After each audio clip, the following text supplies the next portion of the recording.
Welcome aboard. I'd like to kick this SBS off with an announcement. First of all, I want to thank everyone for 200 subs, and I hope to earn your sub in January.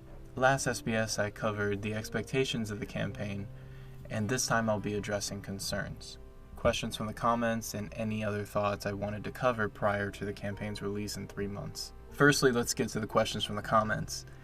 First, this paraphrased comment comes from Nutrition.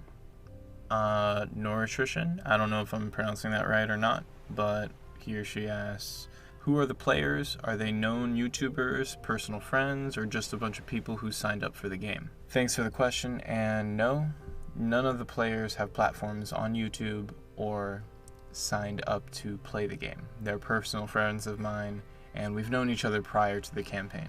Secondly, this question comes from Powerless the Only. How are you going to handle cyborgs? So cyborgs are characters will be in the campaign at certain points. The capabilities of the characters will depend on the modifications to their body. As an example, whether it be a robot hand, leg, or eyes, they'll have abilities that correlate with those modifications.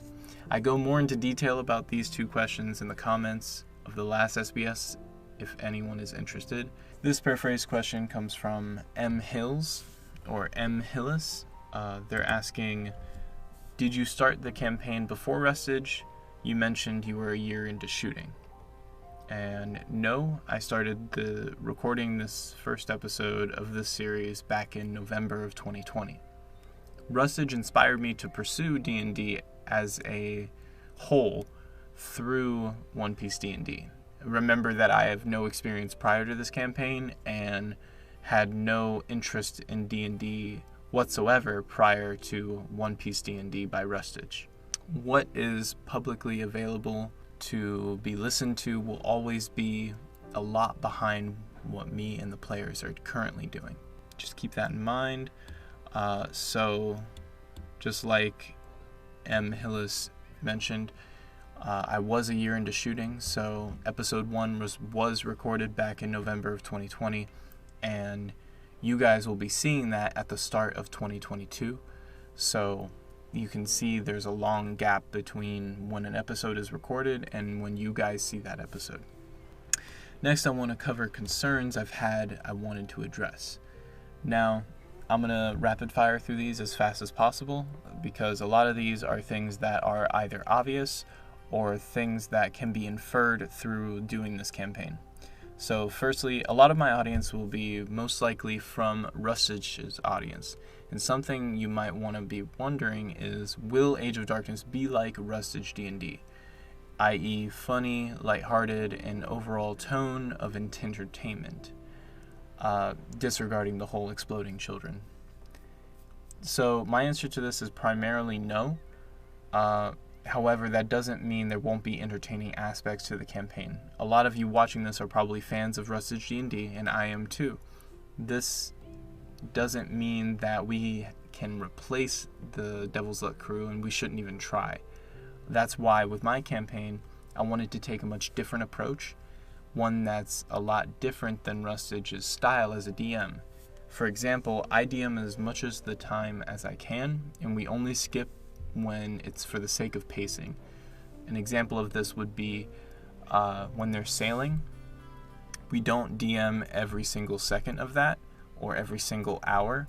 We try to hit certain beats while they're sailing rather than skipping the entire sailing portion. So a week on the ocean in Rustage's campaign would translate to a few sentences or a quick montage, whereas a week on the ocean in my campaign would translate to 1 to 2 episodes, or a half an episode to 2 episodes, depending on what happens on the ocean. So just keep that in mind, that I try to stretch out as much as I can and fill in that gap with a lot of storytelling and writing chances. Another example is that I put a lot of my DM focus into writing and plot lines. So I let the party stay in one location as much as I can to flesh out that world properly and the island properly and make a day on the ocean feel like a day on the ocean, as I've mentioned. Now, to clarify, that doesn't mean that sessions will be boring. As with character building through dialogue, And through editing, we shrink this time down as much as possible while also telling a fulfilling story. In storytelling, we're able to skip a lot of the dead air and add in music and or ambience to get past these segments just like any other scene.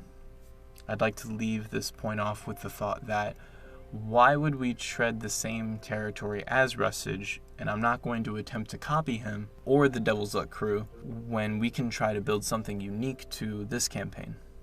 And that leads me to my second point, is that why am I using Rustage's D&D logo? Didn't you just say you wanted to make that unique, and stealing his logo does look bad on me? My answer to this is true, and I'm not going to deny it.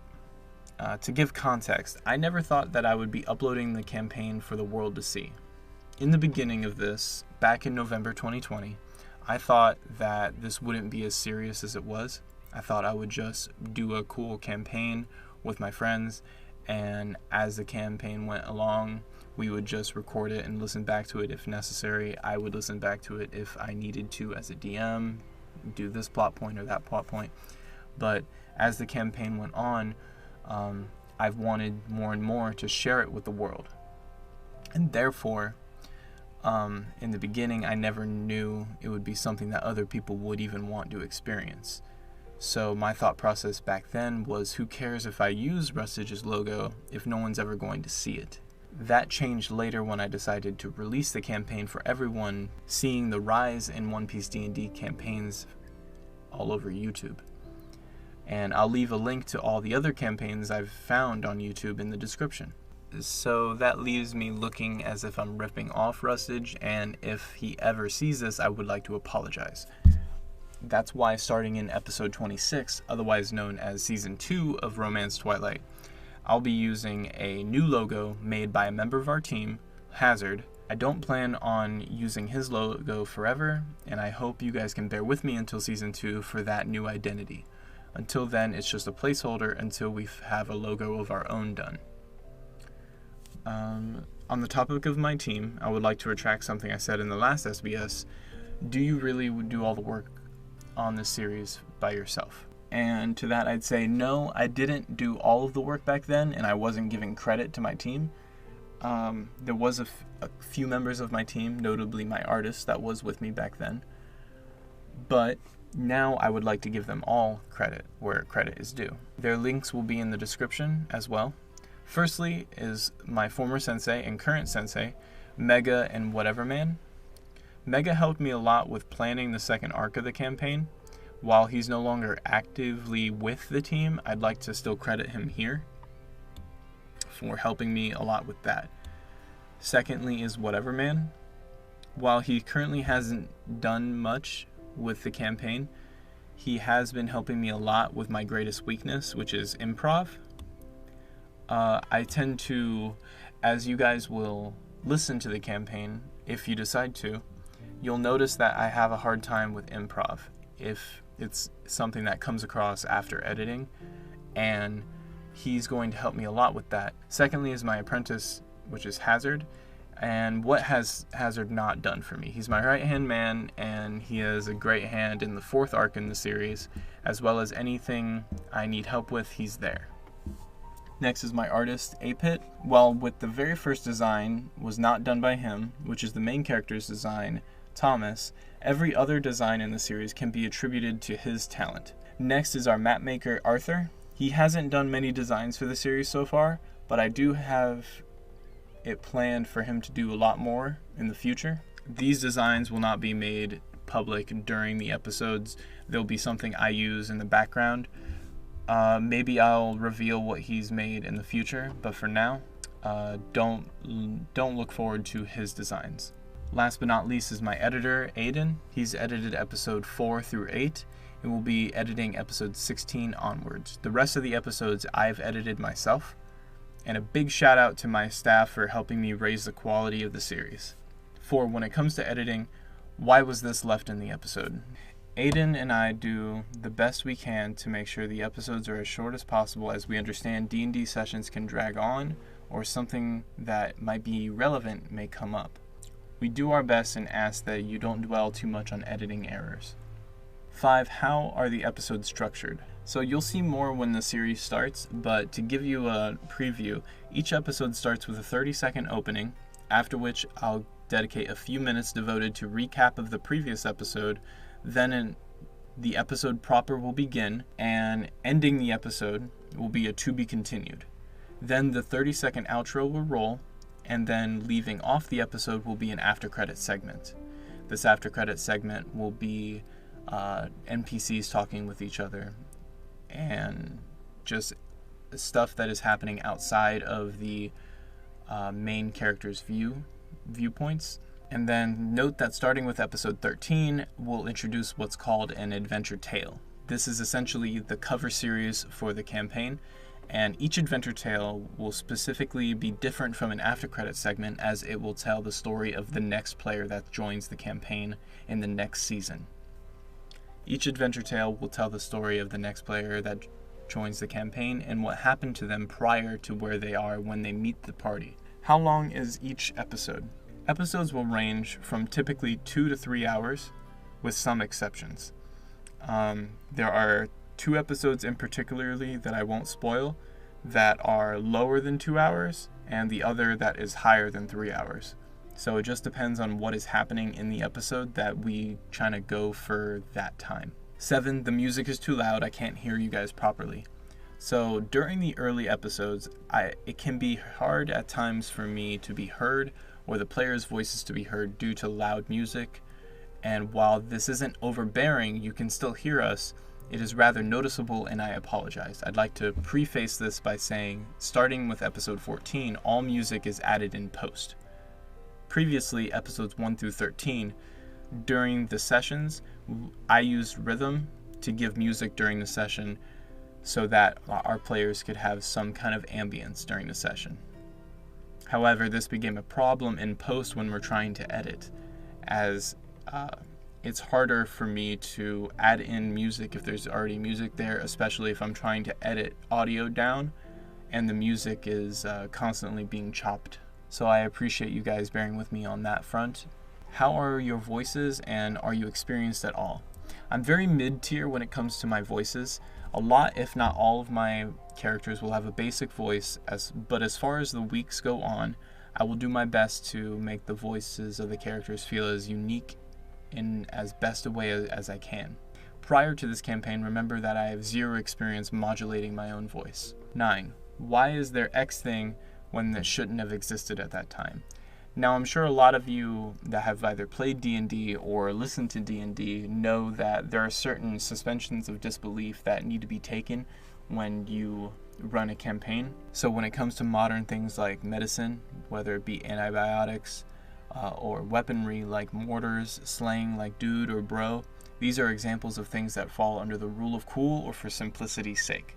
So for the sake of the campaign, I won't be combing over every single detail to make it perfect. There will be some things that we have to let slide. I understand it doesn't make as much sense for those certain things to exist, but I kindly ask for you to suspend your disbelief. I don't think this will be hard, but I wanted to mention it just in case someone mentions, why is there a toilet on a pirate ship? That doesn't make any sense. But for the sake of it's funnier and it's more realistic in the terms of the characters need to use a restroom, it's just something that we've decided to go with as an example. 10. What system are you using? Or that ruling doesn't coincide with the official Dungeons & Dragons 5e ruling. Now, I want everyone to understand, like I mentioned in the previous SBS, I have 0 experience with D&D prior to this campaign. Furthermore, I have essentially built a fully homebrew system for this campaign as I go, and I will decide on what rules to add to it as I go. I'm a new DM, so there are things I don't know or understand about normal D&D, and I won't rule them correctly. I do my best, and if you have a comment, leave it below and I will answer it. But don't be too attached if it's something that I am already doing a certain way. I don't know if I can guarantee I'll change it to your liking, but I can guarantee that I will at least listen. So an example of this I'd like to give prior is that there are things called features that players get as a certain class, and in my campaign I've decided to limit those to every 4 levels, meaning the players 90% of the time will not have that in the first season. Don't be too rules lawyer about the way that D&D is supposed to be ran, and just go along with whatever I have for the ride. 11. Do the thumbnails have any merit on the episodes themselves?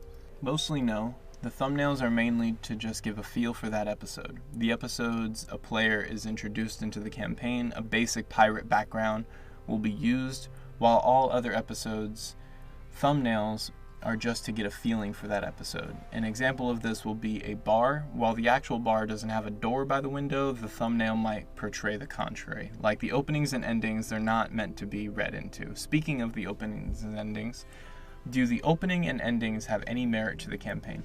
So the answer to this would be, don't read too much into the opening and endings. They're just there to be used as hype for the actual episodes, that's all. Luffy standing against the Enies lobby doesn't mean the players will be going against Enies lobby. Or just because Luffy stands against the admirals doesn't mean that's going to happen either, etc., etc. 13. How do you handle the stress of being a DM? I added this question in because I wanted the audience to understand that this campaign I put a lot of my heart into, and there are certain things I want to set up for the players to handle. Whether they decide to do it left or right, I want to be prepared for that. So there are times where the stress of being a DM does become overwhelming. Honestly, as I'm writing this, I'm not quite sure myself. Back when I wrote this, it's August 21st, 2021, and I'm a session behind my current schedule. I want to get everything going and be the best DM as I can, but sometimes it does get to be too much with how many things the campaign requires to be as good as I can make it. I feel like I'm not really handling the stress very well. Whether you decide to watch or not, I want to thank you for checking out the campaign. If you fall out of the series at any time, I would recommend checking us out at another time to see how I've improved as a game master. 14. As you know, there are no real visuals for the campaign beyond the opening and endings. What's the best way to consume Age of Darkness? So my answer to this would be that I've always ran the campaign with the intention that the campaign will be listened to while someone is doing something else, whether that be driving, going for a walk, or any other activity that doesn't require your ears to listen. Throw the campaign in your watch later, and next time you've got a free ear, give it a listen. 15. What kind of campaign is it going to be? As in the title, the overall tone of the campaign is going to be dark. While there will be themes of adult kind, such as sex, murder, political, etc., that doesn't mean there won't be any fun. The characters' personalities and the overall strength of their resolve will push through the darkness and bring about a light for everyone in the world to experience. Expect a long-running series just like the original story of One Piece itself. With that out of the way and the questions done, lastly I want to thank everyone for checking out the SBS. This series will be my way of answering questions and announcing things for the campaign in the future, so if there's anything you want to know about that hasn't been touched on in the original campaign, it will be touched on here. I don't plan on releasing any further SBSs until the end of the first half of Season 1, meaning the next SBS should be out by the end of June 2022. To show my appreciation for everyone showing their interest in the series, we have something special planned for December of this year. This will be a 1-hour prologue setting the stage for Session 1 and giving backstory to the soon-to-be Captain Lau. I hope everyone will tune in to get a taste of Romance Twilight this December. Until then, let's set sail.